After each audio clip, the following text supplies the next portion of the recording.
காய்கறிகளும் பிரமாதம், அந்த கௌரவ பிரசாதம் இதுவே எனக்கு போதும்.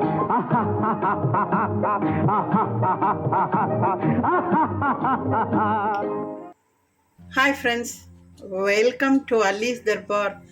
இந்த நாள் இனிய நாளாக அமைய வாழ்த்துக்கள். மார்னிங் பிரேக்ஃபாஸ்ட்டுங்க, வெரைட்டி இடியாப்பம். நீங்கள் எதை வேணாலும் மெஷரிங்க்கு கப்பு எடுத்துக்கோங்க. எந்த கப்பால் மாவு அளக்குறீங்களோ அதே கப்பால் தான் தண்ணியை அளந்து ஊற்றணும். நான் இந்த கப்பால் குவிச்சு அளந்த மாதிரி ஒரு கப்பு மாவு எடுத்துட்ருக்கேன். இந்த கப்புக்கு 3/4 கப்புங்க தண்ணி. ஆனால் நீங்கள் ஒரு கப்பு தண்ணி ஊற்றி கொதிக்க வைங்க. ஆனால் 3/4 கப்பு அளவு மட்டும் தண்ணியை ஊற்றி பிசைங்க. பத்தலை, மாவு ரொம்ப இறுக்கமாக டைட்டாக இருக்குன்னா அப்புறம் இந்த மிச்சம் இருக்கிற தண்ணியை நம்ம சேர்த்துக்கலாம். பாருங்கள், தண்ணி நல்லா கொஞ்சம் தளன்னு கொதிக்கணுங்க. நல்லா இந்த பாருங்கள், இந்த மாதிரி நல்லா கொதிக்க ஆரம்பிச்சதுக்கு அப்புறமா நீங்கள் மாவில் எடுத்து கொஞ்சம் கொஞ்சமாக ஊற்றி பிசைங்க.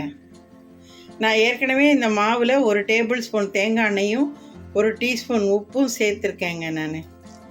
ஓகே, இப்போ நான் மாவை பிசைஞ்சிட்டு உங்களுக்கு காட்டுறேன்.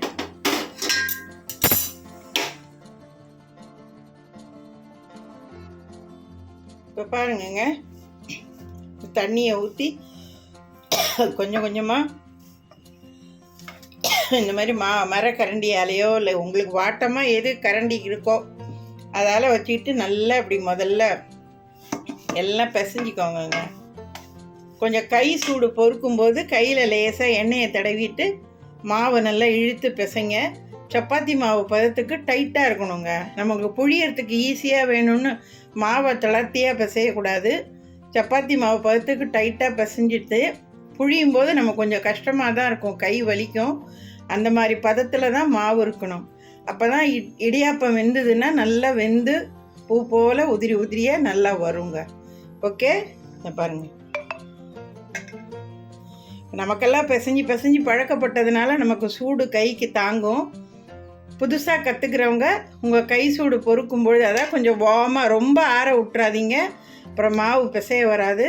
கொஞ்சம் வார்மாக இருக்கும்பொழுது நல்லா பிசைஞ்சு புழிய ஆரம்பிச்சிருங்க. நான் மாவை பிசைஞ்சிட்டு காமிச்சிட்டு நான் இடியாப்பம் புழிகிறேன். இப்போ பாருங்கங்க, மாவு நல்லா கை சூடு பொறுக்கிற அளவுக்கு கரெக்டாக வந்துருச்சு. நான் அந்த மெஷரிங் கப்பால் 1 கப்பு போட்டேன் இல்லையா, அதாலேயே 1 கப்பு தண்ணி கொதிக்க வச்சு தான் ஊற்றுனேன். கரெக்டாக ஆகிடுச்சுங்க எனக்கு.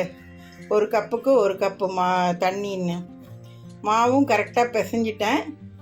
இப்போ நம்ம இடியாப்ப கட்டையில் போட்டு புழியும் போது நம்ம கொஞ்சம் ஹார்டாக இருந்துச்சுன்னா லேசாக தண்ணி தெளிச்சிட்டு பிசையலாங்க. பச்சை தண்ணியும் ஊற்றலாம், ஆறுன வெந்நீர் இருந்தாலும் ஊற்றலாங்க. தண்ணி ஊற்ற சொன்னேன், நீங்கள் பாட்டு நிறையா ஊற்றிடாதீங்க. சும்மா இந்த மாதிரி ஒரு தட்டில் தண்ணியை ஊற்றிட்டு கையை இப்படியில் நனைச்சி மாவை பிசைங்க. ஓகே, இப்போ பாருங்கங்க, நல்லா அழகாக புழிஞ்சு வேக வச்சுருக்கேன். நீங்கள் இட்லி தட்டில் இட்லி மாதிரி ஒரு தட்டுலேயும் புழியலாம், இல்லை இந்த மாதிரி மொத்தமாகவும் நீங்கள் புழியலாம். நம்ம வசதி தாங்க இதெல்லாம். இப்படி தான் புழியணும் அப்படி தான் புழியணும்னு கிடையாது. இப்போ இது நல்லா வேகட்டும், வெந்ததும் நான் காட்டுறேன். எப்பொழுதுமே தண்ணி நல்லா கொதிச்சதுக்கு அப்புறம் தாங்க நீங்கள் இந்த மாதிரி இடியாப்பம் புழிஞ்சதை வைக்கணும். அப்போ தான் சட்டுன்னு ஒரு 5லேருந்து 7 நிமிஷத்துக்குள்ளே இடியாப்பம் வெந்துருங்க உங்களுக்கு. அதுமாரி இடியாப்பம் ரொம்ப நேரமும் வேக விடக்கூடாது, அதிகபட்சம் ஒரு 7 நிமிஷம், அவ்வளோதாங்க. அதுக்காக தான் தண்ணியை நல்லா கொதிச்சதுக்கு அப்புறம் இடியாப்பத்தை புழிஞ்சி வச்சோன்னா டக்குன்னு நமக்கு சீக்கிரம் வேக வச்சு எடுத்துடலாம். இப்போ இது ஒரு ஈடு புழியும் போதே அடுத்தது ஒரு ஈடு தட்டில் புழிஞ்சி வச்சுக்கிட்டோன்னு சொன்னால் மாற்றி வச்சு நம்ம சீக்கிரம் புழிஞ்சி எடுக்க வசதியாக இருக்குங்க. இப்போ பாருங்கங்க, நல்லா சூப்பராக வேக வச்சு தட்டில் கொட்டியிருக்கேன். உடனே இதை கையை போட்டு பெரட்டி எதுவும் பண்ணாதீங்க. அது நல்லா ரூம் டெம்பரேச்சருக்கு ஆறட்டும். அதுக்கப்புறம் நம்ம என்ன வேணாலும் பண்ணிக்கலாம். இங்கே வரும் நல்லா உதிரியாக சூப்பராக வந்துருக்கு பாருங்கள். தொடும்போதே கையில் நல்லா பொலன்னு இருக்குது பாருங்கள், ஒட்டாமல். இப்படி தாங்க வரணும் சூப்பராக. ஓகே, நான் இடியாப்பம் எல்லாம் மாவு பிசைஞ்சு வேக வச்சு இந்த மாதிரி பேஷனில் கொட்டி ஆற வச்சுருக்கேங்க. நல்லா உதிரியாக இதை பாருங்கள். இதுலேயும் எல்லாம் எடுத்து அப்படியே ஆற வச்சுருக்கேன். இதில் இன்னொரு டிப்ஸும், மாவில் வந்து மேல் மாவுக்கு 1 டீஸ்பூன் உப்பை போட்டுட்டு நல்ல 1 டேபிள் ஸ்பூன் தேங்காய் எண்ணெய்ங்க அதை ஊற்றிட்டு இடியாப்பம் மாவு பிசைங்க. மாவும் வெள்ளையாக இருக்கும், இடியாப்பமும் உதிரியாக வரும், சூப்பராக இருக்குங்க. நம்ம என்ன தாளித்தாலும் அவ்வளோ டேஸ்ட்டாக வாசனையாக அவ்வளோ நல்லாயிருக்கும். நீங்கள் உங்கள் வீட்டில் எப்படி பிசைஞ்சி அதுமாரி இடியாப்பம் புழியறதும், இடியாப்ப கட்டையிலையா இல்லை இந்த சுற்றி சுற்றி புழிவாங்களே அந்த மாதிரியா, எல்லாம் உங்கள் விருப்பங்க. இடியாப்பத்தை மாவை பிசைஞ்சி வேக வச்சு எடுத்து வச்சுக்கோங்க, அவ்வளோதான். இதோட அளவுகள், இன்க்ரீடியன்ஸ் எல்லாம் நான் டிஸ்கிரிப்ஷன் பாக்ஸில் கொடுத்துட்றேன். நீங்கள் என்னோடய மெத்தடில் செஞ்சு சாப்பிட்டு பார்த்து ஃபீட்பேக்கை சொல்லுங்கள். கடைசியாக இறக்க போகிற நேரத்தில் 1/4 கப்புங்க பாசிப்பருப்பு உதிரி உதிரியாக வேக வச்சு எடுத்து வச்சுருக்கேன். அதே மாதிரி 1/4 கப்பு தேங்காய்ங்க. இதெல்லாம் சேர்த்து இதை உப்புமா டைப்பில் இதை ரெடி பண்ணிக்கணும். ஸ்வீட்டுக்குங்க இதே மாதிரி 1/4 கப்லேருந்து 1/2 கப்பு தேங்காயை 1 டேபிள் ஸ்பூன் நெய் சேர்த்து நல்லா கலர் மாறாமல் அதே சமயத்தில் கருத்து போகாமல் வறுத்து எடுத்து வச்சுக்கிட்டு தேங்காய், சர்க்கரை, ஏலக்காய் தூள் போட்டு அதை ரெடி பண்ணணுங்க. இப்போ நான் ஒன்று ஒன்றா ரெடி பண்ணும்போது நான் எல்லாம் உங்களுக்கு காமிச்சிட்டு உங்களுக்கு நான் சர்வ் பண்ணுறேங்க. இப்போ பாருங்கங்க, 1 டேபிள் ஸ்பூன் தேங்காய் எண்ணெயில் 1 டீஸ்பூன் கடுகு, 1 டீஸ்பூன் உளுத்தம்பருப்பு, நான் நறுக்கி வச்ச சின்ன வெங்காயம், 2 பச்சை மிளகா, கறிவேப்பிலைங்க, இதெல்லாம் தாளிச்சிருக்கேன். இந்த வெங்காயம் ரொம்ப வதங்கணுங்கிற அவசியம் இல்லை, ஒரு கண்ணாடி பதம் வதங்கினா போதும். இதுக்கு வதங்கினதுக்கு அப்புறம் இந்த நம்ம உதுத்து வச்சுருக்கிற இந்த இடியாப்பத்தை இதோட சேர்க்கணுங்க. இந்த இடியாப்பத்தை சேர்க்கறதுக்கு முன்னாடி இங்கே பாருங்கள், நம்ம இந்த மாதிரி தேங்காய் பூ திரிகி வச்சுருக்கோம் இல்லையா, இதில் நல்லா 1/4 கப்பு தேங்காயை இந்த வெங்காயம் எல்லாம் வதங்கும் போதே இதோடையே சேர்த்து நல்லா வதக்கிடுங்க. அப்போ தான் உங்களுக்கு வந்து இடியாப்பம் நல்ல டேஸ்ட்டாக இருக்கும், சூப்பராக. வெங்காயமும் இதோடய சேர்த்து நம்ம வதக்கிறதுனால கெட்டும் போகாதுங்க. நம்ம கிட்டத்தட்ட தேங்காய் சாதம் மாதிரி தாங்க. தேங்காய் சாதத்துக்கு எப்படி இதெல்லாம் நம்ம தாளிப்போம் அதே மாதிரி தான் சேம். ஒன்று ஆட் பண்ணுறோம், இந்த பாசிப்பருப்பு மட்டும்தான், வேறு ஒன்றும் கிடையாது. ரொம்ப டேஸ்ட்டாக, ரொம்ப சூப்பராக, ரொம்ப நல்லா இருக்குங்க. நீங்கள் செஞ்சு சாப்பிட்டு பாருங்களேன் எப்படி இருக்குன்னுட்டு. பாருங்கங்க, இந்த முந்திரி பருப்பை வறுத்ததும் நான் அந்த துருவி வச்சுருந்த அந்த தேங்காயை சேர்த்து நல்லா ஒரு தடவை வதக்கி விட்டுட்டுங்க. இந்த உதுத்து வச்சுருக்க இடியாப்பத்தையும் சேர்த்துட்டு சர்க்கரை வந்து நம்ம வாய்க்கு எப்படி டேஸ்ட் வேணுமோ அவ்வளோ சேர்த்துக்கோங்கங்க. இவ்வளோ தான் போடணும் அவ்வளோதான் போடணும்னு ஒன்றும் கிடையாது. ஸ்வீட்டு நம்ம விருப்பம்தாங்க, அவ்வளோதாங்க. சர்க்கரையை சேர்த்துட்டு இப்படி ஒரு பெரட்டு அப்படி ஒரு பெரட்டு, அவ்வளோதாங்க. பெரட்டிட்டு மேலாக 1 டேபிள் ஸ்பூன் மறுபடியும் நெய்யை ஊற்றிட்டு 1/2 டீஸ்பூன் அளவுங்க ஏலக்காய் பொடி சேர்த்துருங்க. சும்மா கம்மன்னு செம்மையாக இருக்குங்க. இதை வந்து சூடாக இருக்கும்போதே சாப்பிட்ருங்க. ஆறி சாப்பிட்டாலும் நல்லா தான் இருக்கும், இருந்தாலும் சூடாக சாப்பிட்டிங்கன்னா இன்னும் டேஸ்ட்டு நல்லா இருக்குங்க. ஓகே, இவ்வளோதான் ஸ்வீட் இடியாப்பம். உங்களுக்கு இது பிடிச்சிருக்குன்னு நினைக்கிறேன். நீங்கள் செஞ்சு சாப்பிட்டு பாருங்கள், அப்புறம் தெரியும் உங்களுக்கு இதோட டேஸ்ட் எவ்வளோ டாப்பாக இருக்குன்னுட்டு. பாருங்க, நல்லா சூப்பராக அருமையாக தயார் பண்ணியாச்சுங்க இடியாப்பம். இந்த பாருங்கள், இது ஸ்வீட் இடியாப்பம்.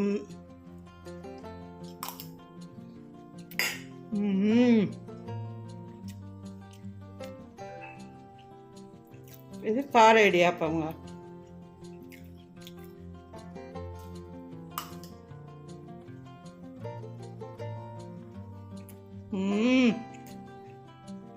பா, செம்ம டேஸ்டாக இருக்குங்க.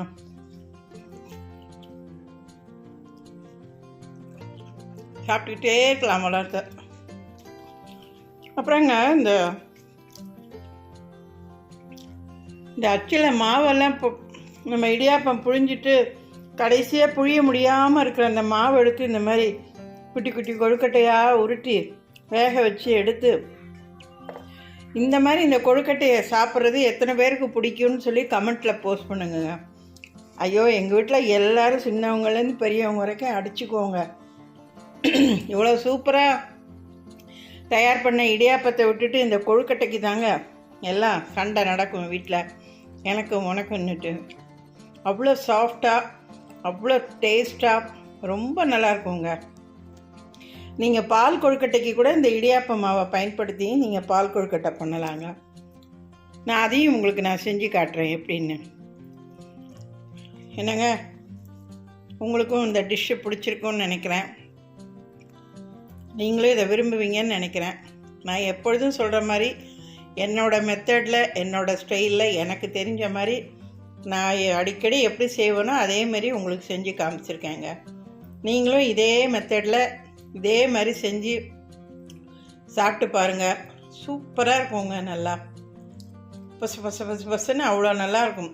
சப்போஸ் இது மீந்தா கூட அப்படியே எடுத்து ஃப்ரிட்ஜில் வச்சுட்டு காலையில் திருப்பி இட்லி பானையில் அப்படியே வச்சு ஒரு தடவை இட்லி வேகிற அளவுக்கு லோ ஃப்ளேமில் வச்சு சூடு பண்ணி சாப்பிட்டிங்கன்னா அப்போ பண்ண மாதிரி அப்படியே ஃப்ரெஷ்ஷாக சூப்பராக இருக்குங்க. இன்னும் சாஃப்டாக இருக்கும். நல்லா சொல்லிகிட்டே போகலாங்க இதோட சுவையையும் இதோட ருசியையும்.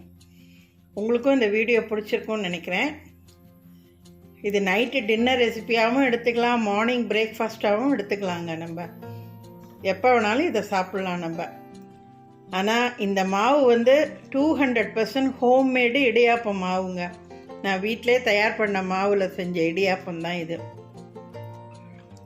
நான் இந்த இடியாப்ப மாவு எப்படி தயார் பண்ணணுங்கிறதையும் நான் ஆல்ரெடி என் சேனலில் நான் போட்டிருக்கேன். அதோட லிங்க்கையும் நான் உங்களுக்கு கொடுக்குறேன். நீங்கள் அதையும் செக் பண்ணிக்கிட்டு அதே மாதிரி வீட்டில் மாவு தயார் பண்ணி இந்த இடியாப்பத்தை ரெடி பண்ணுங்க.